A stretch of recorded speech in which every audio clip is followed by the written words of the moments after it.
All right, well, I will go ahead and kick things off.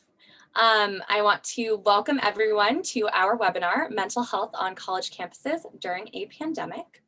My name is Sheridan Miller. I'm the State Policy Engagement Coordinator at the New England Board of Higher Education, or NEBHE, as we call it. And I'm joined today by two of my colleagues at NEBHE, Sarah Jean Francoise and Wendy Lindsay, who are co-hosting today's webinar.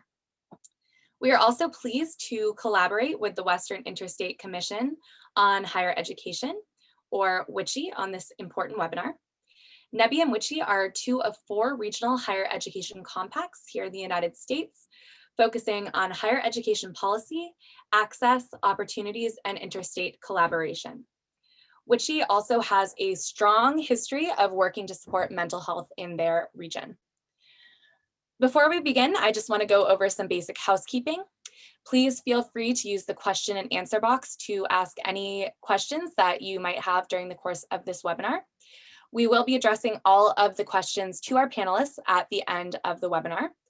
I also just want to let everyone know that this webinar is being recorded, and the recording will be posted to NEBHE's website in the next few days, along with information and mental health resources. You will also, as a registered guest today, you will receive an email following up with a recording of the webinar, as well as the resources I just mentioned. We're so excited to have you all here today and to be joined by a group of dedicated student mental health activists and behavioral health experts. And before we begin, I just want to say a few words about our objectives for this webinar. As we all know, this past year and a half has been incredibly hard and painful for everyone. We have seen all of our lives altered in ways that previously seemed unimaginable. Despite the tragedy, loss, grief, and anxiety that the pandemic brought about, we have also seen the incredible perseverance of the human spirit. This remains true for our college students who, despite losses in their personal and collegiate lives, continue to learn and be resilient. I want to share some statistics with you before we begin our webinar. Nationally, we can see that 75% of college students reported poor mental health caused by the pandemic due to things like relocation, isolation, familial loss, and things like that. Here in New England, if we reference a recent study by Boston University, which surveyed 750 students, we can see that their research shows an increase in mental health issues and also an increase in perceived need for on-campus support. Before COVID-19, to reference a specific statistic from this study, 60% of these students agreed that they needed on-campus mental health support. However, in the wake and during this pandemic, that number jumped to 78%, with far more students strongly agreeing with the need for on-campus support. Now, in the latter half of this global pandemic, students and administrators alike are noticing the ongoing need for increased mental health support on campus. In fact, 70% of college presidents identify student mental health as a top priority issue. We also want to acknowledge that while all students were impacted in one way or another by this pandemic, there's also been another pandemic of blatant racism and acts of hate this past year and years before, which has disproportionately impacted students of color and other historically marginalized populations.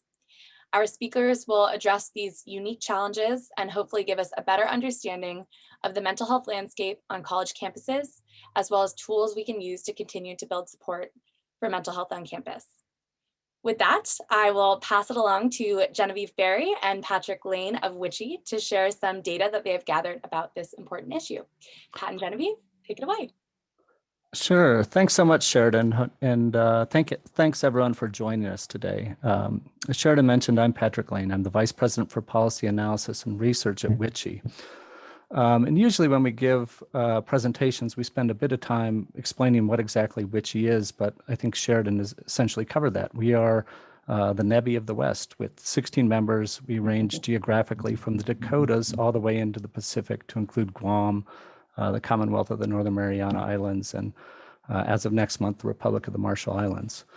Our mission is very similar to NEBHE's in working to increase access to and success in post-secondary education for all residents of the West. And we are delighted to continue our close partnership with NEBHE in this work.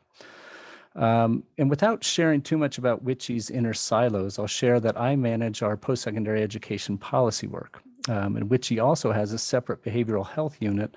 And I'm joined today by my colleague, Genevieve Barry, who's our project manager for a Mental Health Technology Transfer Center, which WICHE co-manages with the University of North Dakota. And she can tell us a little bit more about WICHE's behavioral health work before we get into the rest of our discussion. Genevieve? Sure. Hi, everybody. It's great to be here. This is a topic that, particularly with the Mountain Plains Mental Health Technology Transfer Center, we have been actively involved with over the past year with the pandemic. What we have seen, and I'm jumping ahead just a little bit, but I want you to know that our COPs and our trainings and our conversations with people on the front lane reiterate what Sheridan brought up, and I'll go into a little bit more detail a little bit later. So WICHE Behavioral Health, actually, the unit actually began in 1955, and I think that is so remarkable. The pandemic has highlighted the critical need for mental health services on college campuses, but if you think about recognizing that need back in 1955, the founders were really ahead of their time. They believed that students needed a healthy mind to succeed in post-secondary education. Currently, our behavioral health unit has three focus areas: systems improvement, which is where we contract directly with states and other stakeholders to optimize delivery of behavioral health care. Some of those projects include need assessment and strategic planning, policy analysis and development, quality control, and systemic process reviews. Our second area of focus is workforce development. Within that, perhaps you guys have heard of our psychology doctoral internships. We have 6 states and we're bringing Guam on in the next month or two. But this is really a core element of our workforce development initiative in the West. And then finally, there is the Mountain Plains Mental Health Technology Transfer Center that I work on very closely with our colleagues at UND. And our focus with that project is rural mental health and workforce development. Many of you know, if you work with rural communities, that there is a significant lack of access to behavioral health care services. And finally, our third area of focus is research, data, and evaluation. And within that area, we conduct research on behavioral health needs and gaps and advise on methodology, survey design, and analysis in different systems. We have a really strong effort with suicide prevention in the West, and we have developed a toolkit for primary care practices. Another program underneath that umbrella is Together with Veterans. It is a community-based initiative that addresses the high suicide risk among returning veterans. It's been very successful. It was a pilot project in 2019, and it's developed into a standard project for us.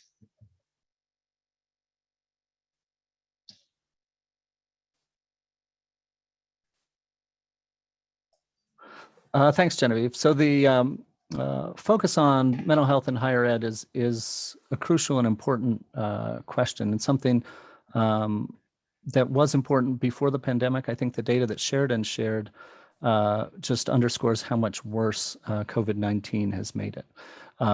If we think back before the pandemic, the Chronicle and Inside Higher Ed were always full of stories about the crisis of mental health care on campus. We heard from student affairs personnel and counselors on up to college presidents that it was a huge problem then.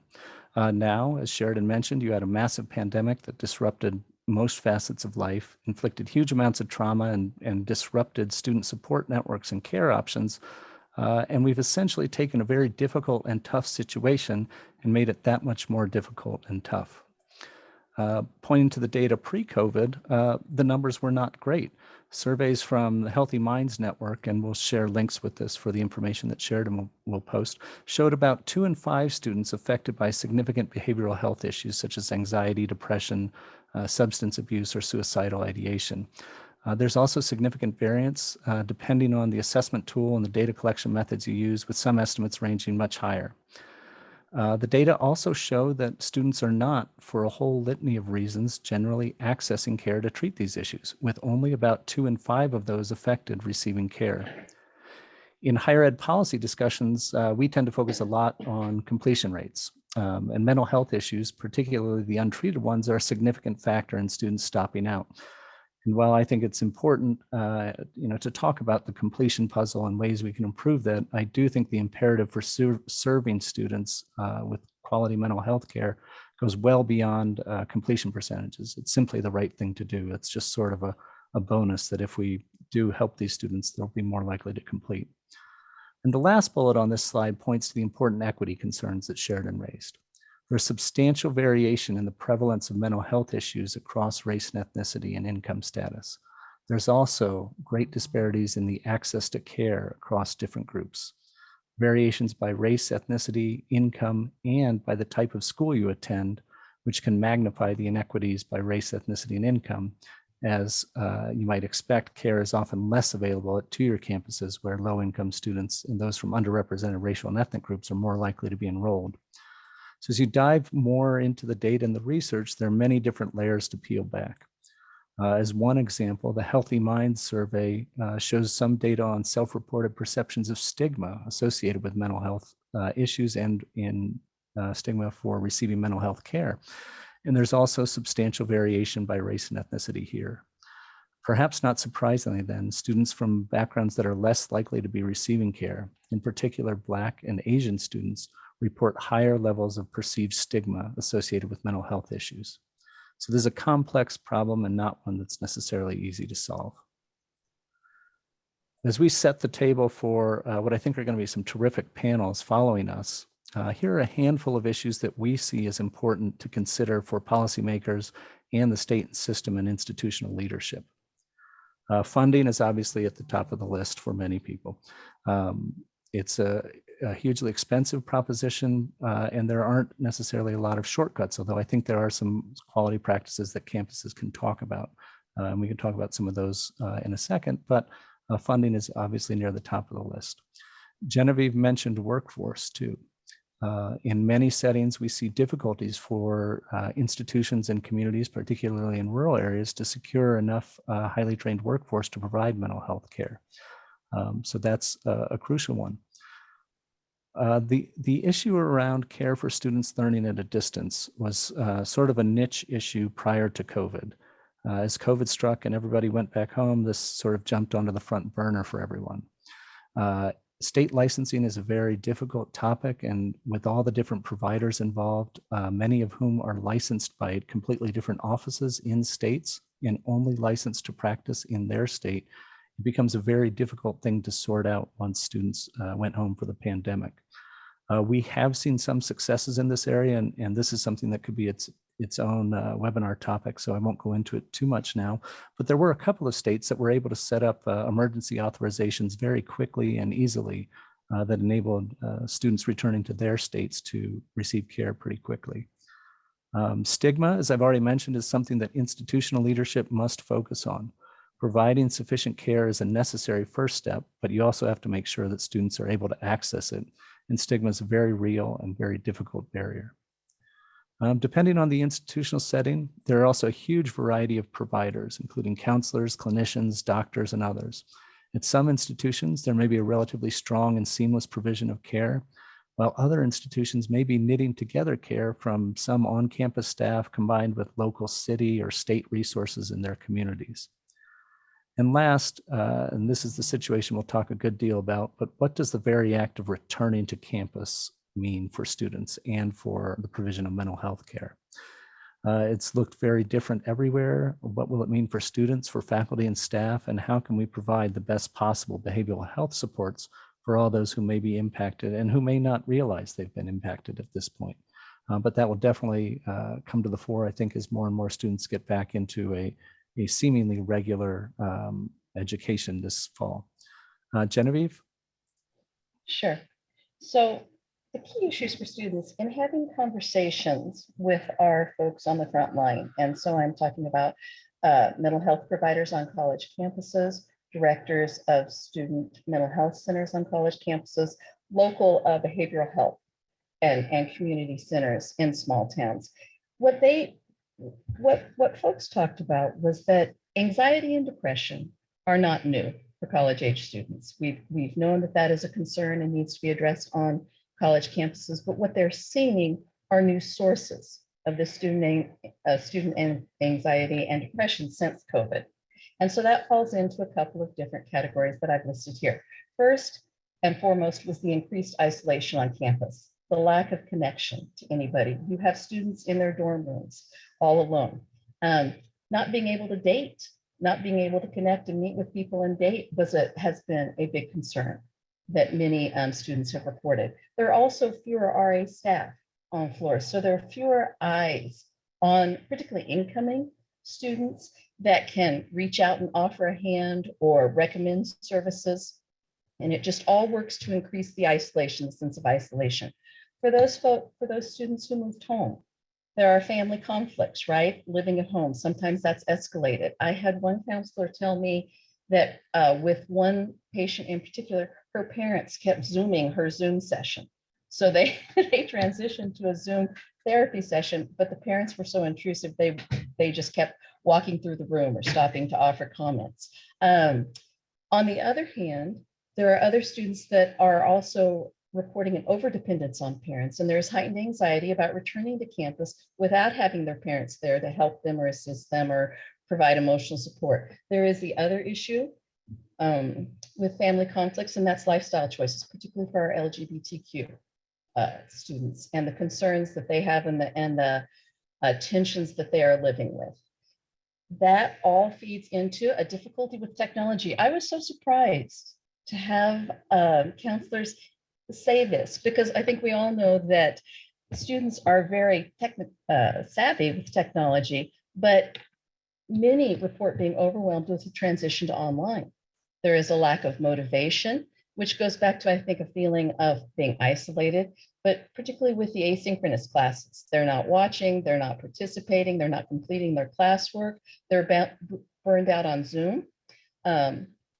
Reporting that Zoom compounds a lack of connection, but all of this is then leading to academic distress, and we're seeing higher rates of academic failure.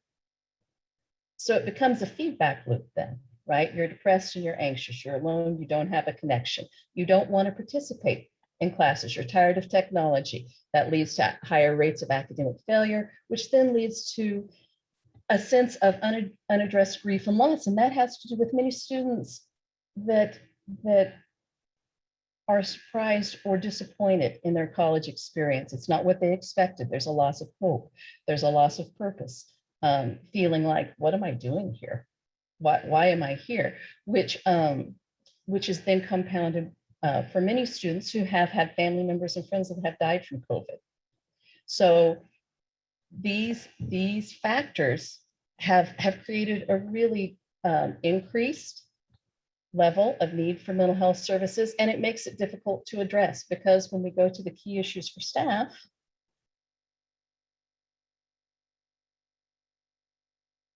the next one, Pat, we see that, yeah, that they have no, we have this down, we're good. They have an unrelenting, staff are reporting unrelenting levels of stress. They can't mitigate those challenges for the students. Some of that is based on campus policy and what they are being asked to do for their administration, constantly adjusting to different models of care delivery. So one lady said to me, yeah, we transitioned to Zoom just fine. We had really great response. Students were coming in, they were comfortable with it initially. And what they saw as the pandemic progressed, then the models of care also shifted. So then they went to half hybrid and half Zoom.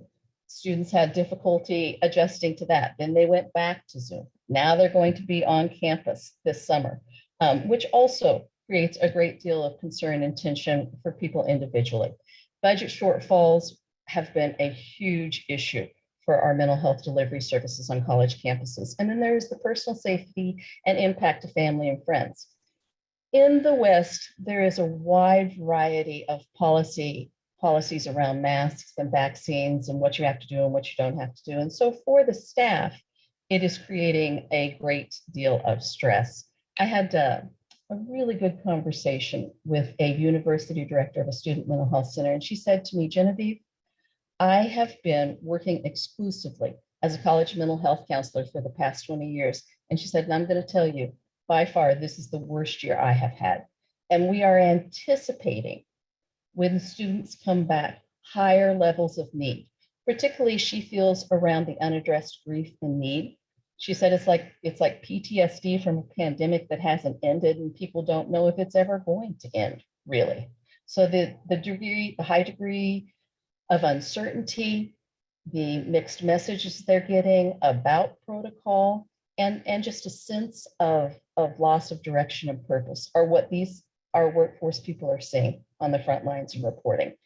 And they're nervous. They're committed, and we have good folks, but they understand that while the pandemic may be ebbing, the impacts of the pandemic on mental health continue to escalate.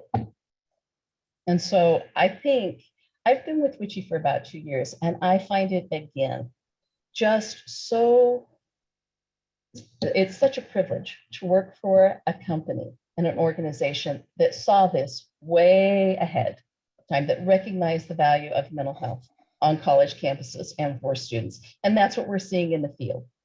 So Pat, did you have anything else you wanted to add? No, I think that's great. And hopefully this sets up the conversation for our institutional and our student folks.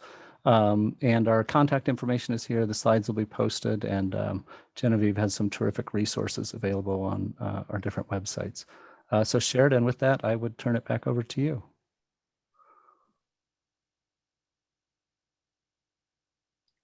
Maybe. Thanks so much, Pat and Genevieve, and thank you for that wonderful information. I'm actually going to pass it along to my colleague, Sarah, to go ahead and introduce our wonderful panel of students. Hi, everyone. My name is Sarah Jean Francois. I'm the Assistant Director of the New England Board of Higher Ed's Regional Student Program. We're delighted to welcome you all to our panel of college students. Could you try again? Sorry, we're delighted to welcome you all to our panel of Active Minds panelists. Please note, if you have any questions for the panel, please enter it into our Q&A box. We'll be sharing audience questions at the end of this webinar. Active Minds was founded by Allison Malone when she was a junior at the University of Pennsylvania during the suicide of her older brother and only sibling, Brian. She wanted to combat the stigma of mental illness and encourage students who needed help to seek it early and to prevent future tragedies. When she discovered that a peer-to-peer student group did not already exist, she started it on her own campus. Over the next few years, many chapters were started on other campuses throughout the country.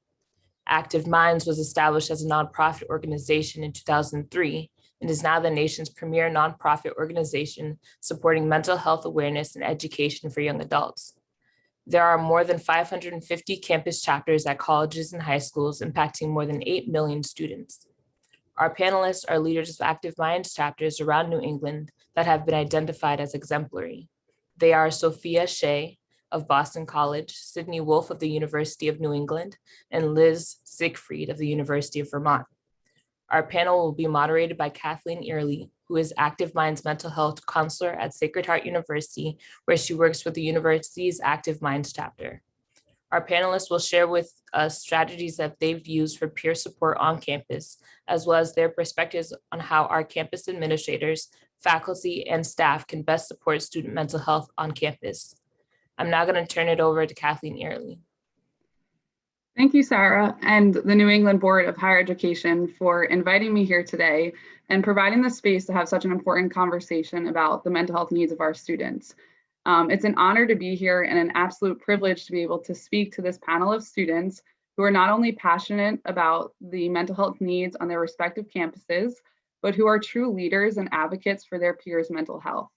On behalf of everyone here today, I just want to thank these students for the work that they've done on their campuses and in their communities, especially during such trying times, and really for making mental health a part of the everyday conversations to impact great change.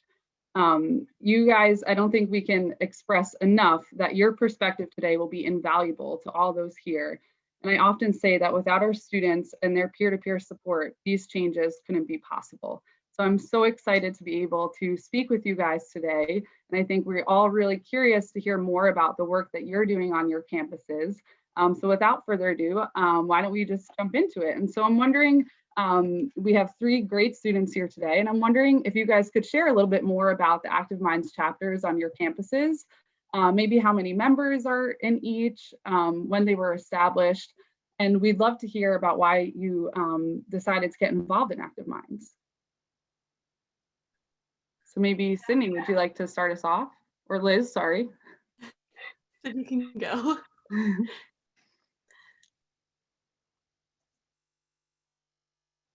So I founded our chapter of Active Minds in 2019 in the fall. And since then, we've had some really great collaborations with a lot of the administration and professional staff at our school. And we're really lucky that, you know, through these relationships, we've been able to do like a lot of great work, you know, within not only like the student facing kind of aspect of it, but in the community in general, changing a lot of policies that while the students might not necessarily know that they're impacting them, you know, it's kind of working for the greater good and changing kind of the conversation around mental health, which is obviously the goal.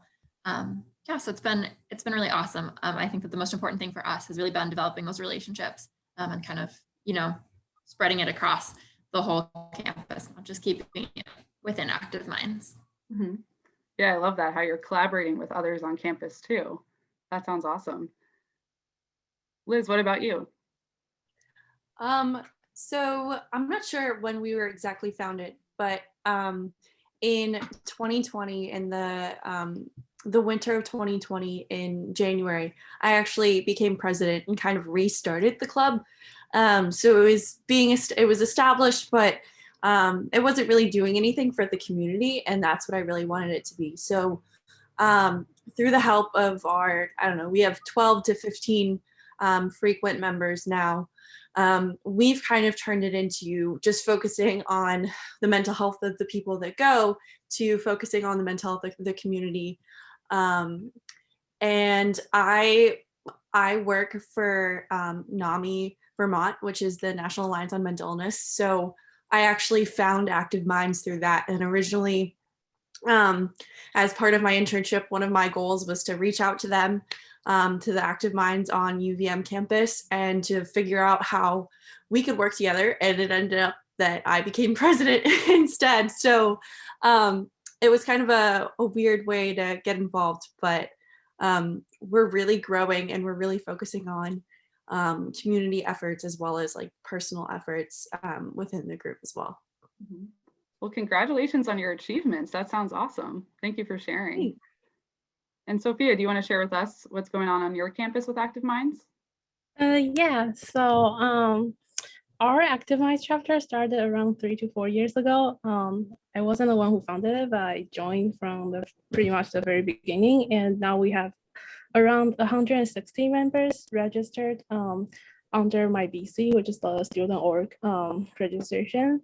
But obviously, people don't show up every meeting. And we aim to foster like a pretty welcoming, diverse, and inclusive environment that is open to everyone, regardless whether they register or not. So each weekly meeting, we get around 10 to 20 members. And sometimes there's a spike of students dropping to our weekly meeting during special circumstances, such as when there's a spike during of isolation and quarantine cases, then there were more students joining to talk about their isolation and loneliness. We have like open groups and support during like election seasons. That's when more students join. And this semester, we, like others, focus a lot on making mental health more accessible and available and serving the community. So we also have a lot of collaborations with like our anti-racism groups on campus, cultural-based groups, other peer support groups, and like public health groups and other outside providers. So we also host like webinars and training with suicide prevention hotlines and local eating disorder clinics. And those larger events tend to have like 30 to 40 student participants. We also train other peer supporters on campus. We collaborate with those organizations. So one of the training with the Asian Caucus leaders, we have around 100 of them joining to learn peer support techniques. And I think the largest webinar we host on anti-racism effort has like 250 student watch via Facebook live stream. So we just try to be, as accessible as possible and try to reach students from different aspects of work. Yeah, and it sounds like you're really impacting a lot of students. And I love to hear how you guys, it sounds like you're so flexible with the times and really supporting students, depending on what's sort of happening in the world. So thank you for sharing that. And I love hearing how the three of you are also, impacting your campuses differently. So thank you. I'm curious, I think we're all wondering from a student perspective, what do you feel has been the biggest challenge in the past year or two for students, maybe even what you're seeing with your peers or on your campuses? Yeah, I think at least on our campus, Burlington and Vermont in general has its own mental health crisis, and it has for a really long time. It's really hard to find mental health care pre-pandemic, post-pandemic, or whatever. But even during the pandemic, it's even harder. And so what we're seeing is that people who didn't get care before were now needing even more care, or we have people that suddenly, all of a sudden, are experiencing all these different things because of the pandemic. And there's really nowhere for them to turn because all the therapists are booked up, everything is completely booked for the next year. So what we're really seeing is, and we're really having the challenge, is access, because on campus, they've cut a lot of our funding for our counseling centers, and a lot of things are online, or it's extremely hard to get an appointment, or things just aren't the way they are supposed to be. So in the past year, we've really seen that students are noticing these issues more often, just because when they're trying to reach out and get services, whereas they didn't necessarily need them before, they're not able to get them. So what we've really been trying to do is fill in that gap. And what we've been trying to do is we started a project called the Bandana Project, which actually started at the University of Madison in Wisconsin. And what we did is we designed a list of resources in the community to kind of turn people to community and peer resources that were free, instead of on-campus resources, because they were just so severely lacking. And then we actually turned it into this campus-wide project where we wear green bandanas on our backpacks and people can talk to us and get peer support. So that's the problem, is that we're trying to fill in this access gap, but we can't do it alone. And so we're still really struggling trying to figure out how we fill in this gap, because even now, like, we do our best, but people still don't know how to access care. Even if we give them resources, it's still a struggle to find what they need. Mm-hmm.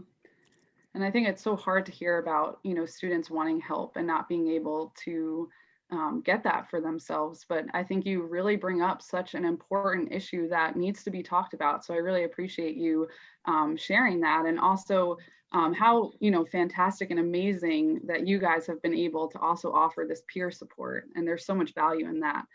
So I'm sure you're making such a great impact to those students. So thank you.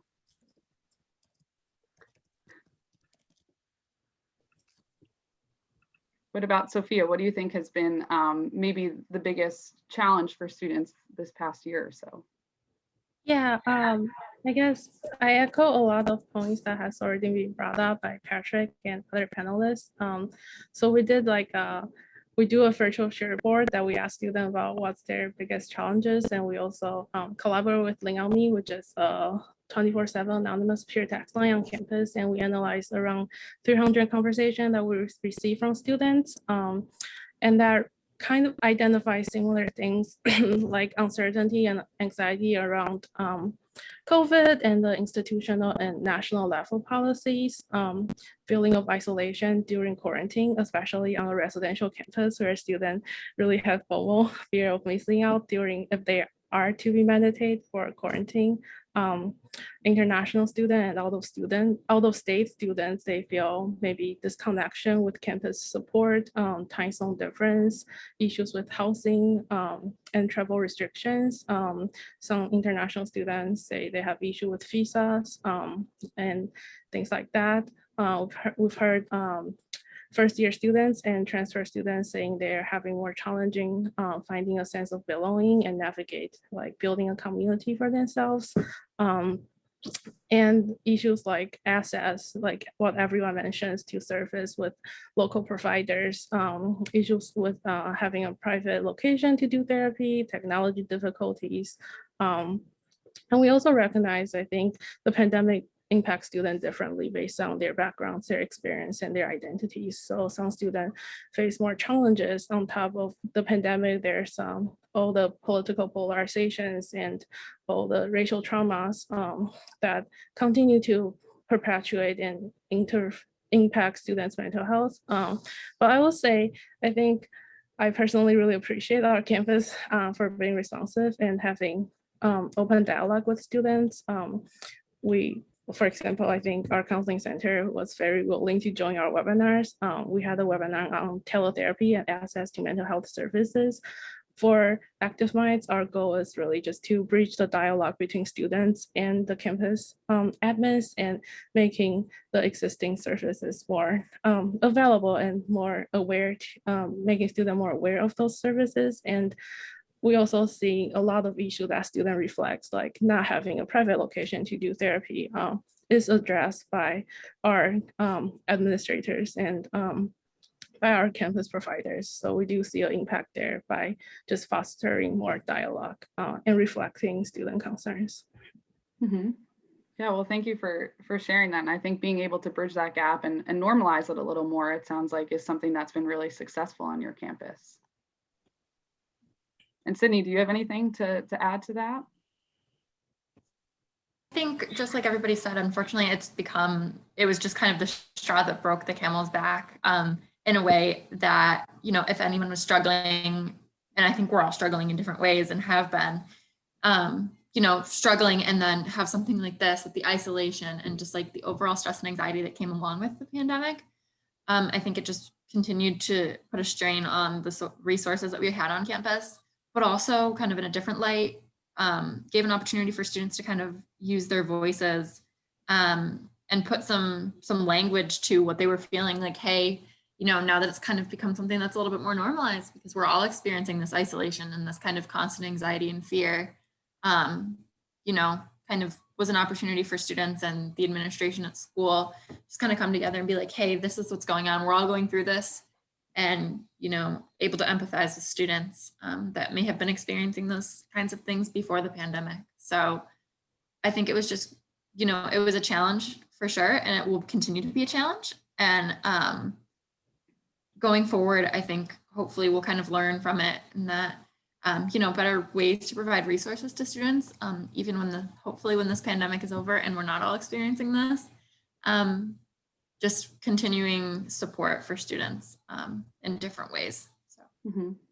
Yeah, and you bring up such a good point. And I think it was mentioned before, but that stigma around mental health, that, you know, the pandemic in some ways has actually allowed college campuses to talk more about it and students to really connect with one another and say, like, hey, I'm struggling, and, you know, so are you. And how can we kind of work together to allow these conversations to be more normal? And with that, I'm curious, with the work that you guys do on the peer-to-peer level, and I find that there's so much value in that work. What are some maybe tools or strategies that you've tried and found successful, you know, with that peer support? And I know Active Minds, you know, does so much with this.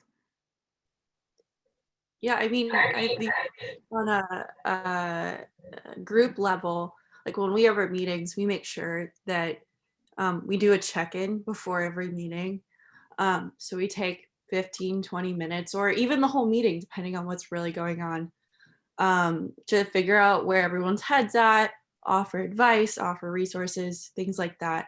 And I know that's honestly sometimes the best parts of our meeting, because I know sometimes a lot of our people that are now involved with Active Minds were first years.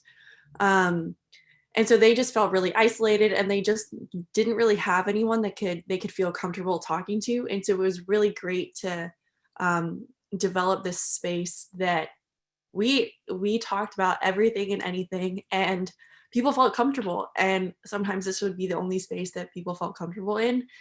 And so a lot of times what we do, and we take this into everything, is just active listening and just an open ear.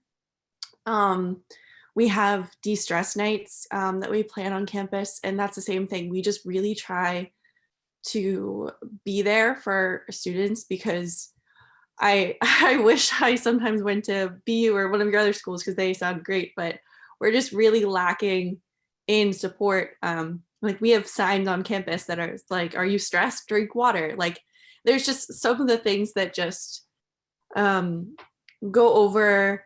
They're ignoring the issue of mental health on campus and how bad it is right now.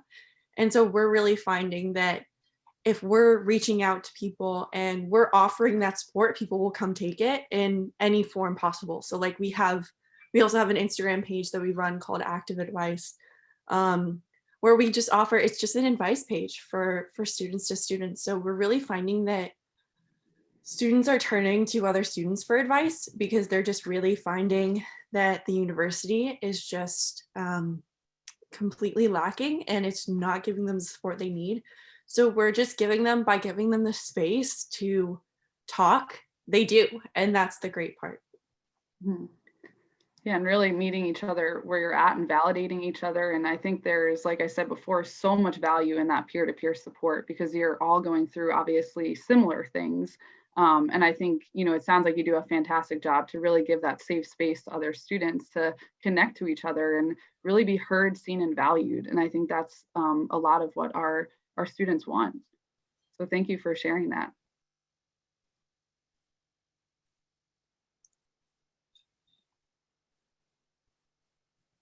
I guess I can go. Well, yeah, I guess I can talk a little bit about different aspects of peer support on college campus. We also have a peer text line called Lean on Me, as I mentioned. And when we send out the survey, student response that the aspect of peer support that's helpful include like the anonymity of, because that's a peer text line, but also more importantly, just the active validated listening skills. Like Active Minds National has a VAR skill, validation, appreciation, and refer. Just knowing that it's a shared experience and that our peers are there to support each other, it's very helpful, according to student self-report. And I think for our Active Minds chapter specifically, we also partner with other offices. Like we do trainings with our culture clubs. We went to give a talk for the Office of Health Promotions, Health Coach, and I really appreciate those opportunity for collaboration that really also empower our students to support one another. And I guess for our weekly meetings, we just try to really create a place that is non-clinical and non-pathologizing. Like, we never define what well-being is for students. We never tell any students that they should reach certain level of functionality or receive certain kind of treatment. We are really just there to acknowledge that all different kinds of experiences and reactions to either the pandemic or the hate crimes or all the events are real, and that validation opens up door for students to further seek support. We also build up peer created resource guides. We have peers who jump in and help build up like BIPOC therapist directory and like other wraparound services around COVID support, housing support, financial support, and it's peer identified for peers. Although our counseling center also did an amazing job creating their own resources. And just some creative ideas, like we have a virtual pet meetup where everyone show their pets. We have coffee days that just make it easier to connect with each other without having to identify an issue. So also, again, it's just try to be as flexible and offer us a wide range of services as possible. Yeah, I love to hear the creativity behind it and really reaching so many different students. And I love that you brought up the VAR model. I think that is, a model that is really relatable to students. It's super easy to learn and can really be used on such a peer-to-peer level. So I encourage those who are on the call to even look at that as a resource to offer to students, or even, to look at for staff members as well, because it is a really great model that's super easy to learn, and you can just kind of grab it and utilize it in everyday conversations. So thank you for bringing that up. Sydney, do you have anything to add to that? I was just thinking that, we've been working on building a lot of resources as far as kind of compiling things from the community, whether it's free or just like referral places that, students can be referred to if they need more care than what's able to be provided by our counseling center. And that's something that we're continuing to build. So we're compiling like a link tree that will also have like a Google spreadsheet on it that will be filled with all sorts of different resources. So I think that's kind of the main thing that we're focusing on right now as far as peer support. Mm-hmm. That's great that you're all really trying to give, students resources outside of even Active Minds and the chapter that you guys have on your campuses. And I love how it's all, on that peer-to-peer level, so other students can, really relate and know that, these are resources that other students were seeking and that we're helping them. So that's really cool to hear about. And although I would love to continue, talking for so long with you guys, because you just bring so much value to this conversation, I think we have time for just one more question. And this might be one of the most important questions. I'm wondering if you guys have any recommendations to offer to college presidents or maybe other campus leaders that would help better support students' mental health on campus. Yeah, so we recently had to figure that out. And I think the biggest thing is funding. We're a big athletic school. And so I think sometimes prioritizing mental health instead of maybe athletics would be great for our school. But I think it's also about learning what, it's not just, you can't just fund mental health. You have to actually fund things that work. So if you have a counseling center, make sure that you have enough counselors that are trained in various things. Our counseling center also is only focusing, it only lets people go for academic issues. You're not allowed to talk about anything in your personal life or any past traumas or anything like that. So I think it's also make it an inclusive space, make it so that people can talk about a variety of issues. But then it's also if you're going to offer services, make sure that you know what you're offering, because we had a sexual assault survivors support group, and it actually re-traumatized a lot of the survivors in that group. And then there's essentially no resources right now for survivors of sexual assault. And so we just had this kind of movement on campus where people are standing up and saying, oh, we need more support for survivors, and that's also encompassing the conversation. So I think it's really about targeting specific areas and also making sure that they actually work, because right now, I've said before, in my personal opinion, a lot of our systems don't work and involve students in the conversation. If I was involved in the conversation about our counseling center, I feel that they would have a lot better of a counseling center personally, just because everyone knows that our counseling center is terrible, but I don't know if the university knows that. So I think it's really getting that student's perspective is helpful, and then also funding it so that we can have that and have a variety of access. Mm-hmm. And I'm so, pleased to have students on this call today, because like I said before, I think you guys are on the ground, what's going on, what, issues, other students are facing as well. And that's such an important part that you bring up, is bringing students into that conversation and really learning more about, your generation coming through and how you guys are adapting to this world that's, we've really created for you. So thank you for sharing that. If we have time, I can also briefly share the result from our student survey, and I also asked a question to our club members toward the end of semesters, and so I think kind of similar to what a lot of people have already mentioned, but students talk about also still continue to focus on mental health and well-being even after the pandemic. We've seen a lot of flexibility and accommodations during this time, but the impact of either the pandemic or the ongoing racial trauma is real, and they will continue to impact students. So a lot of students talk about hoping to see those resources and fundings or infrastructure changes continue after into a post-pandemic world. Students have identified things like easy things like mental health days, more universally accessible models to accommodations rather than a medical-based model, because I think access to accommodation is also a complicated topic to navigate through. People have talked about to continue strengthen peer-to-peer support community, and I think that's something Active Minds, our chapter, can work on to make existing service more available and accommodations more understandable to our students.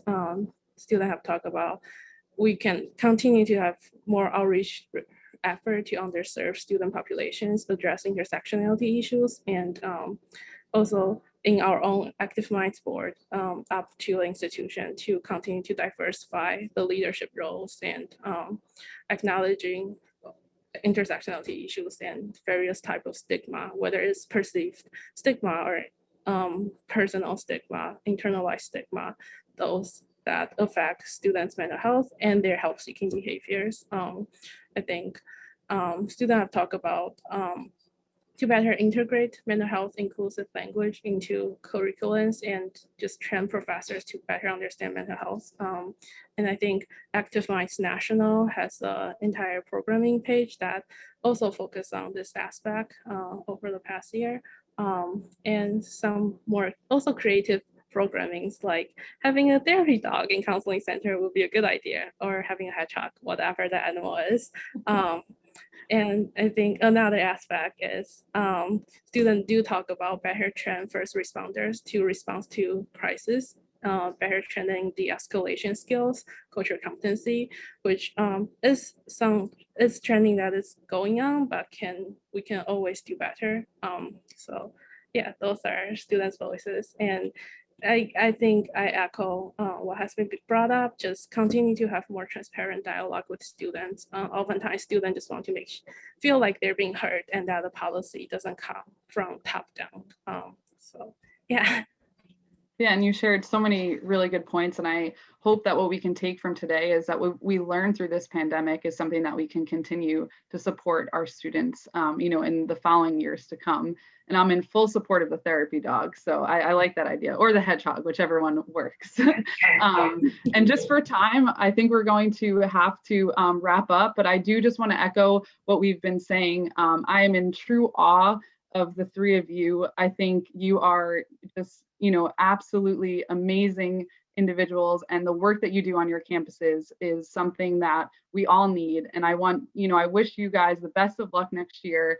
I hope that you continue the good work and the good fight, because we need you guys on the ground, and you guys are really going to be the difference out there. So thank you so much for joining us today and for sharing what you're doing on your campuses. I echo Kathleen's words. Thank you all so much for sharing your experiences and your insights on mental health from the student perspective. That said, I want to pass this torch over to Wendy, who will be moderating our next panel. Hi, I'm Wendy Lindsay, Director of NEBHE's Regional Student Program, and I'm delighted to introduce our panel of experts who will share their perspective on how college mental health services have been responding to the COVID-19 pandemic and related stressors.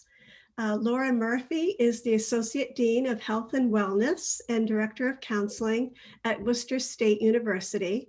Laura has 31 years of experience in higher education mental health and has worked in Worcester State's Counseling Center since 1989.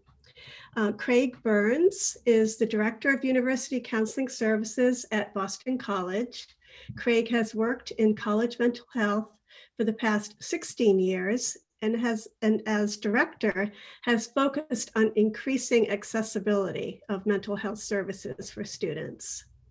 Caitlin Nevins is the Director of Psychological Services for Mclean's Hospital College Mental Health Program, which is a unique initiative that serves students from over 200 colleges, universities, and secondary schools. As director, she oversees the clinical research, outreach, and training initiatives of the program, with an emphasis on supporting student identity and well-being. Caitlin also serves as senior advisor to Mclean's Anti-Racist Justice and Health Equity Committee, and is a member of Mclean's Multicultural Psychology Consultation Team. So welcome, panelists. And I'd like to start our discussion by asking you, what changes have you seen in the need for mental health services because of the coronavirus pandemic? Laura, would you like to go first? Sure, thank you. Thank you, Wendy.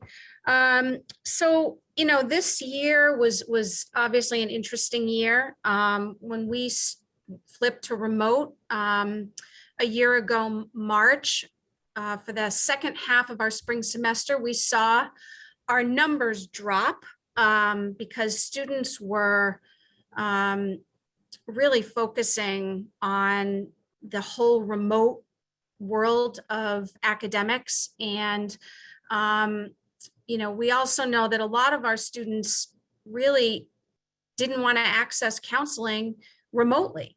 As that semester went on and as we learned throughout the fall, students really wanted to be able to come in person. We still believe that that's still sort of the primary means in terms of our students accessing support. However, this spring, we saw an uptick back to our typical numbers. We had a hybrid model. We were seeing some students in person. We were utilizing the telehealth, and that seemed to sort of really meet the need for many of our students. There was a lot of panic that occurred in our students relative to academics, and navigating the different modalities, understanding the terminology, trying to navigate the expectations from their faculty members, difficulty accessing in some, for a lot of our students, accessing support from faculty because of all the emails and the response times, and then the need for our students. So we saw a lot of students really struggling with the usual anxiety and depression that we've seen and the increase in that over the years, but then add the academic anxiety and it really exacerbated everything. We saw a lot of students, and this was a change. Students who had never experienced academic difficulties at all in their academic careers. They were thriving in high school, top of their class, maybe their first couple of years, even in college, they were doing really well. And then they started to have difficulty given the remote work, and they were really stuck with where to go, what to do, what is happening. Am I now all of a sudden not a good student, and how do I cope with that? So we were doing a lot of work around coping skills along those lines for those students. So those were some of the things that we saw, but I know early on in our presentation today in the slides, obviously there's been an increase in anxiety and depression and the needs from a mental health standpoint for the college student population. This year was no different, I think, for us, seeing a little bit of the decrease in utilization a year ago spring and then in the fall was really about so much online work and trying to navigate it all, and really some resistance to utilizing the telemental health, which was foreign to them. Thank you, Laura. Craig, do you have anything you would like to add? Sure. I guess maybe first just to start off, thanking everybody for this panel, because I think this is an important conversation about predicting what we're going to be seeing in the year ahead. What we know is that uncertainty leads to anxiety. that unknown leads to more distress. Last spring, when COVID really rose and so many of our campuses went remote or had all kinds of other adaptations, we may have seen fewer people, but we know anecdotally that there was increased distress. And the students were finding other ways to manage that distress. Some were home with supportive families, some were not. Some turned to peers, and some really didn't have anybody to turn to. And so I think over time, we've seen this rebound and readjustment as we're all trying to adapt to where those needs are. What we've tried to focus on here at BC is maintaining as much accessibility as possible. We've been fairly close to 100% students on campus. We've had some students studying remotely, but many, if not most, classes have been remote. Our clinical work has been primarily through telehealth. And that's allowed us actually to do a few things that we might not have been able to do otherwise. Having more drop-in spaces that people could access remotely, no matter where they were.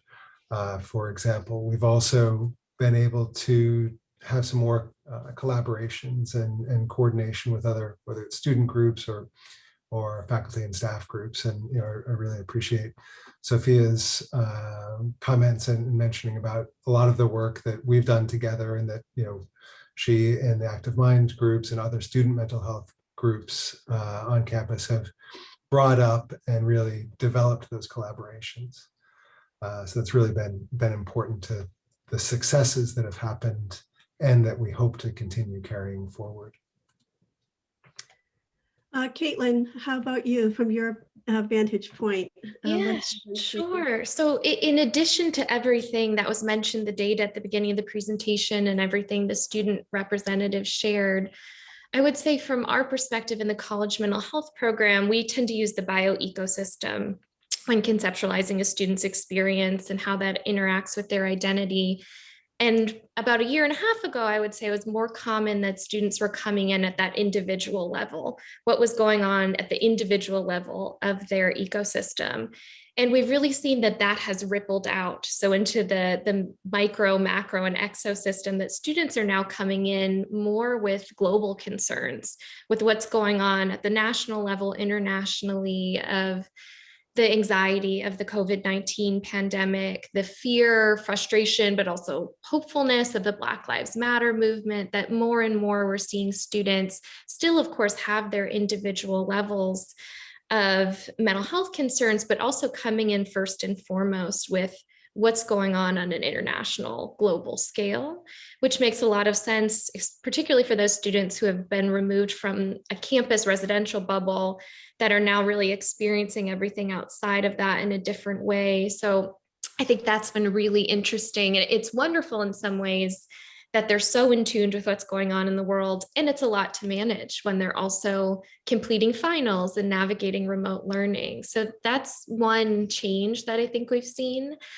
Something else that's been positive in the college mental health program, we have the opportunity to work with students who are not only enrolled on campus, but also who are currently on a medical leave of absence, transitioning to college, taking a gap year. And I've really seen a decrease in the stigma around taking a step back from school, that every single college student across the country has experienced a disruption in their college experience in some way, or has had to take a non-traditional path, being off campus, changing their course load, learning remotely. So it's been really encouraging actually to see, seniors in college who never would have dreamed of saying, I need a semester off, I'm going to take a semester away, to really say, no one's on campus, I can do this, this is what works for me. So that's been really encouraging in terms of that change. And I hope it's something that stays. Craig, you touched on this a little bit in terms of the types of mental health services and support that have been most utilized. You talked about the telehealth sort of being an asset and the idea of a drop-in space. Are there other things that you would say have been most utilized and effective during this time? I think for us, we've we've continued to deliver almost all of the same forms of treatment that we had in the past, just trying to find ways to adapt them to the telehealth models. They're not exactly the same, right? Individual therapy is similar, but not exactly the same when delivered over telehealth. Group therapies, at first we really weren't sure how that was going to go, quite frankly, to have groups over telehealth. And while there were challenges and bumps along the way, I think for the most part, we found them to be very successful. We had a robust roster of different groups, from general process groups to groups that were much more specific to building coping skills, or for survivors of sexual assault, a whole range of other kinds of groups. So those are things that we've maintained. What we have shifted, I think, is in providing a bit more of the drop-in space, and we'll see how that continues into the future. Someone had mentioned, I think in the first portion of the talk, maybe Genevieve had mentioned the challenges with interstate licensure, which really provided enormous hurdles for us, and I think probably every university that has students outside of their local state.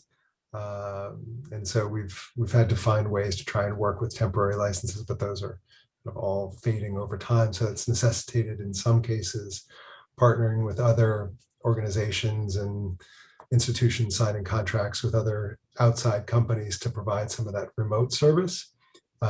We found that very helpful when it was needed, and we're hopeful in the year ahead that everybody will be back on campus and we can provide more here. How about you, Laura? What have you been seeing to be most utilized and effective? So, I agree with Craig. I think we were fortunate to be able to offer as well, pretty much everything that we had done pre-pandemic, just a little bit differently. And I think I also agree it's the same, but not quite the same. I think being able to do the hybrid, more of a hybrid model in the spring was definitely helpful. And again, I agree with the walk-in or the drop-in hours. We were able to offer those remotely every day for students. And then when we did the hybrid in the spring, if a student walked in person, we were able to accommodate that. And then if the student needed it remote, we were able to accommodate that. So again, the sort of accessibility pieces were critical, I think, to meeting that increase in demand as students got more comfortable with the different modalities. The other piece that was super important for us that we were able to sort of implement early in the fall were our privacy spaces for students. We had privacy spaces in the residence halls for students who needed a place to meet with a counselor remotely out of potentially their pod where they were living. And then for students who were at home that were not able to secure or come to campus or be able to have were able to come to campus, but needed a place to sit quietly. We had a space, 2 spaces here in the Student Center. And those were extremely important throughout the entire academic year for us. And it was helpful for our counselors to be able to offer that as an option for accessibility. Thank you. I think most people would agree that the past year or more has been unusually challenging. COVID-19 has caused trauma and loss of many kinds. But on top of that, an increase in the visibility of injustice, hatred, and violence toward marginalized and underrepresented populations has heightened anxiety and stress and related mental health concerns, especially for members of those communities. When we look at mental health on college campuses and in our communities, we recognize that the pandemic has added yet another layer of trauma for people of color, members of the LGBTQ+ community, and other groups. Caitlin, I understand you're involved with Mclean's Anti-Racist Justice and Health Equity Committee. What does this work entail, and what would you say is important to address in ensuring effective mental health services for marginalized communities? Yeah, thank you for the question. It's so important. You know, the college mental health program has always included as a core foundation of our work equity, inclusion, and outreach to underserved populations. So it was a really natural transition and a privilege to expand that work hospital-wide through the Anti-Racist Justice and Health Equity Committee, which we refer to as RG because everyone in psychology loves an acronym. And that was founded under the Office of Diversity, Equity, Inclusion. The hospital has promoted equity, the promotion of equity and inclusion as the #1 priority at this time. So while there are an infinite number of ways that systems can address this to ensure equitable care, to prioritize it, I can speak to at least how we've begun from a hospital-wide perspective, which I would hope and I'm optimistic is translatable to higher education systems too. So the first piece that we prioritized is acknowledgement of the systems, the systemic racism, the inequity that exists within our own system, that it's so important to do this as a first step and to do it specifically. So rather than say, you know, we want to do better, we hope for an equitable, safe culture, we've really tried to be as specific as possible and say, these are the exact systems we understand have upheld the inequity, and here are the steps we're going to take to address that.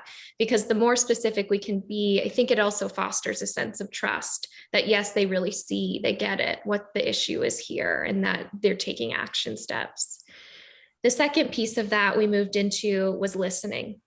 And really listening, you know, through RG in particular to the members of our Mclean community who are Black, Indigenous, people of color, and their experience with systemic racism, with race, with prejudice within our system. And what we did is we started with Mclean leadership and did a 2-part training on empowered listening. So really emphasizing the importance of listening to learn and understand, as opposed to listening to respond and demonstrate ability. Because there's so often in positions of leadership that sense of urgency, an understandable sense of urgency to problem solve and jump to what can we change? How can I show you I'm working on this? But that sometimes that means there's a really missed opportunity to really hear and understand. So we spent a long period of time focusing first and foremost on listening. And then the third piece that we have moved into, which is, of course, this is all ongoing and overlapping, is the ability to commit to a shared responsibility around this work, that the change in our system is not going to come solely out of RG, solely out of the DE&I office, in the same way that that responsibility can't fall solely on counseling centers in a campus system, right? That it has to be integrated into the system as a whole, and understanding that this is a piece of work that everyone's involved in. And with that, making sure not to fall into the trap of asking BIPOC employees, people of color, members of the LGBTQ community for the answers, that that's not what the listening is for. The listening is to understand their experience, but know that as we share this responsibility, that's going to be dependent on the identities we hold as well, and not overly burdening members from underrepresented groups to answer those questions. So it's a huge question. That's sort of an abbreviated answer, but that's how we've started, and I feel optimistic and thankful to be involved in it. Thank you, Caitlin. How about you, Craig and Laura? How have your campuses been looking at this and addressing the needs of those most impacted by what we would describe as compounded traumas, you know, the COVID and the hatred and the violence and injustices? I can give a couple thoughts. I think one thought is that this isn't purely a mental health issue, right? And so, because Caitlin said this, the solution doesn't lie just within mental health services. It's a cultural issue. It's so many things. So within a counseling service frame, I can say that we have tried to provide spaces to be open to and to share sort of share experience with a range of students by identity or in response to certain incidents that maybe that happened on campus or nationally. We've tried to, I think, again, as Caitlin said, have open listening relationships with whether it's student groups or other groups on campus. And I think also equally importantly, we've tried to be visible in those spaces, right? It's a little bit harder this year where spaces are more virtual, but we try to show up in one way or another to demonstrate both investment and interest in those themes and challenges. As an institution, I think there's been a lot of work that's been needed and that's been started here at BC, and I think at many institutions across the country, from a broad student affairs perspective or simply from a higher level institutional perspective, to try to set a common starting point, at least with all students coming in, to provide some common language and to set a tone of expectation for what the climate and the culture will be. I think that's just a very basic starting point, but it's important to have a starting point because it sets a groundwork that we can have at least some common understanding from which to move forward. Thank you, Laura. Do you have anything you would like to add? No, I think I can just agree with Craig. I think, university-wide, we've had a starting point. The university is engaged in trainings, from student affairs to academic affairs to upper level administration, and to really making a commitment to making change and creating those listening spaces, Caitlin, that you mentioned. From a mental health perspective, one of the things that we were able to do, fortunately, last fall with some grant monies is we've been working with EverFi for years with a lot of their online educational components, and we were able to add 2 last year.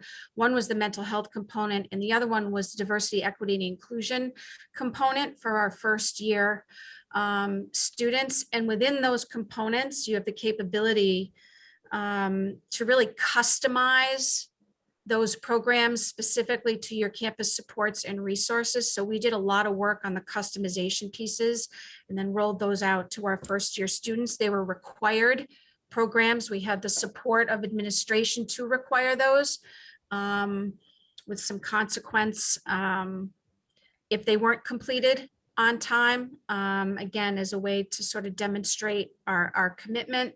And then we did some direct targeted outreach and trainings with our student support network trainings, which is a 6-week mental health training. We tried to work directly with our Alana student population to pull some of those students in to train them. As well as, we did a hybrid fresh check day. We worked with our student organizations specifically around the mental health needs of our BIPOC student population to engage them in helping us communicate and working with students. Again, stigma reduction, huge piece of the equity portion of that, trying to really work with students to be accessible. Thank you.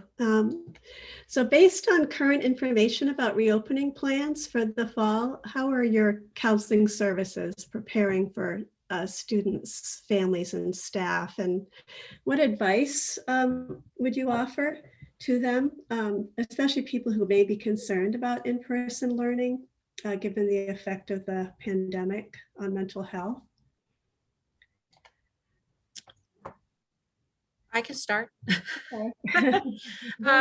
So we're doing for our first year students, our incoming first year students, we're doing a hybrid model of orientation, new student orientation. So there is an online component as well as an in-person component. The in-person component is not mandatory, it's not required.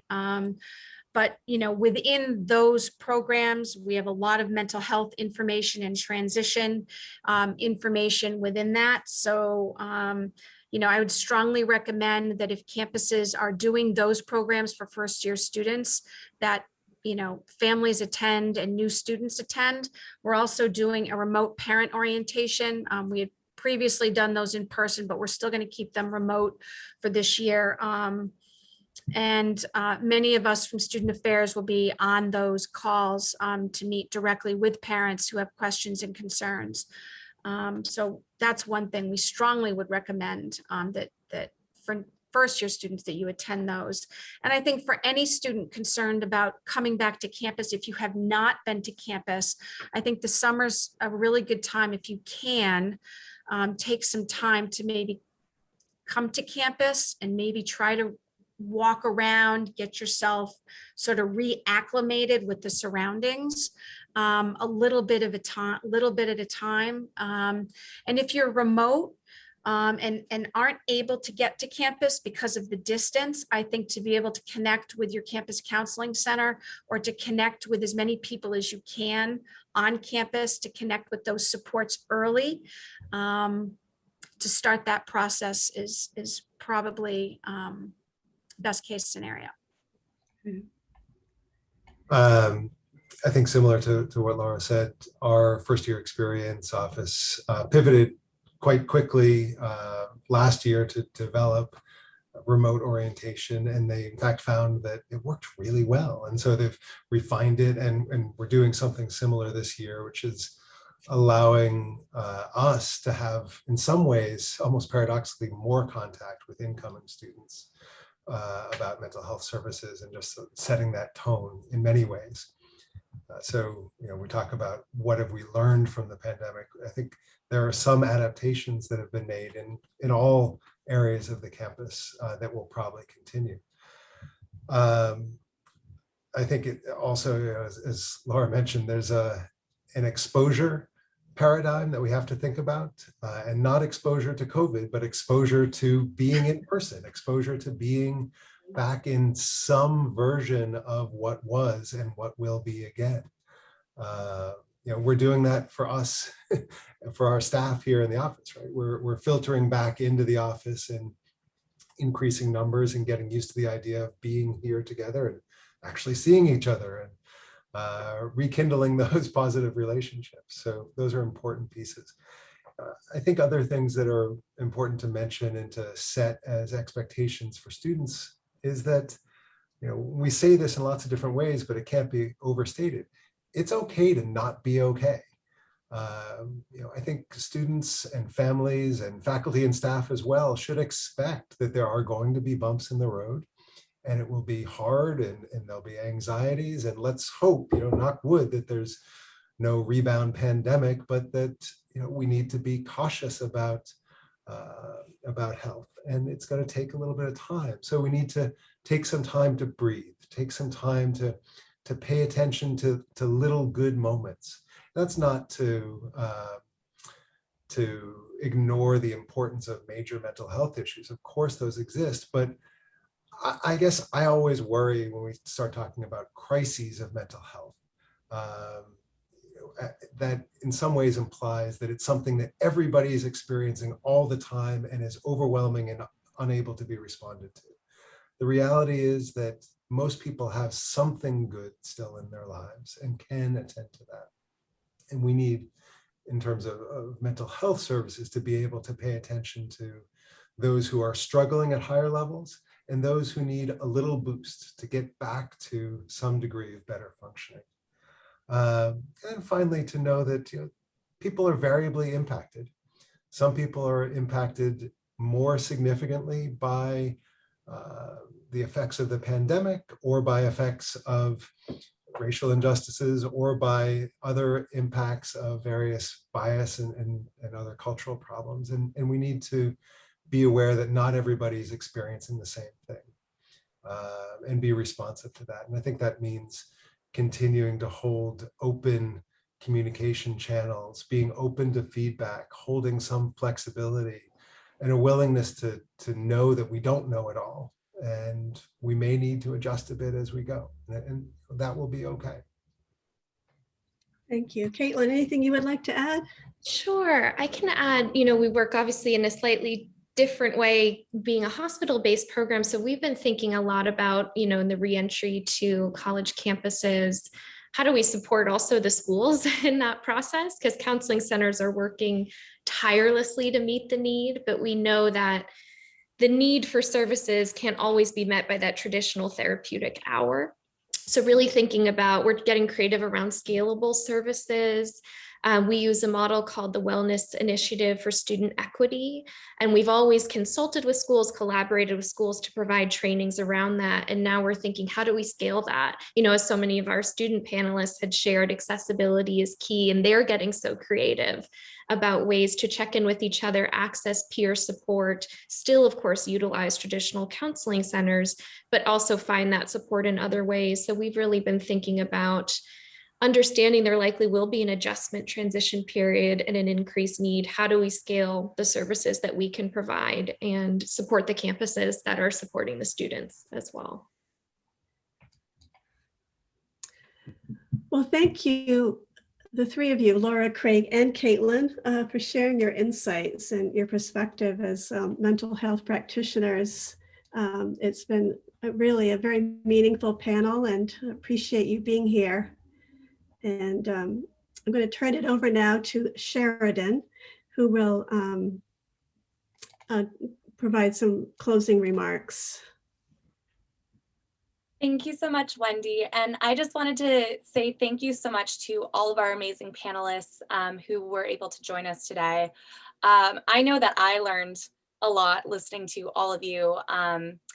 And so I really want to thank you for your time and for all of your great efforts and all the work that you're doing in this very important field. So just some closing remarks and reminders. As you all know, this webinar was recorded today.